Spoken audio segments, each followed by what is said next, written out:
আমেরিকার একটা স্কুলে ছোট বাচ্চাদের ক্লাস নিচ্ছিলেন একটি খ্রিস্টান ম্যাডাম। ক্লাসের ফাঁকে সে বাচ্চাদের জিজ্ঞাসা করলো, আচ্ছা বাচ্চারা, তোমরা বড় হয়ে কে কি হতে চাও? তখন সব বাচ্চারা এক এক করে তাদের জীবনের লক্ষ্য বলতে লাগলো। কেউ বলতে লাগলো আমি পাইলট হব, চাঁদের দেশে যাব। কেউ বলতে লাগলো আমি ডাক্তার হব। কেউ বলতে লাগলো আমি ইঞ্জিনিয়ার হব। কিন্তু ম্যাডাম খেয়াল করলো ক্লাসের কোনায় একটা বাচ্চা চুপ করে বসেছিল, সে কিছুই বলছিল না।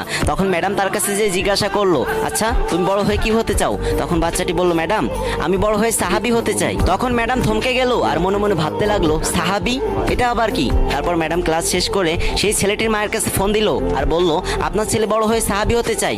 আচ্ছা এই সাহাবীটা কি জিনিস? তখন ছাত্রটির মা ম্যাডামকে বলল, ফোনে সাহাবী চিনানো যাবে না, আপনি যদি আমাদের বাসায় আসতে পারেন তাহলে আপনাকে সাহাবী সম্পর্কে সমস্ত ধারণা আমি দিয়ে দিব। ম্যাডামও কিছুতেই ওই সাহাবী জিনিসটা ভুলতে পারছিল না, তাই সাহাবী সম্পর্কে জানতে পরের দিনই ছাত্রটির বাসায় গেল। তখন সেই ছাত্রর মা সেই ম্যাডামকে নবীজি এবং সাহাবাদের জীবন কাহিনী খুলে বললেন এবং তাদের জীবন কাহিনী শুনে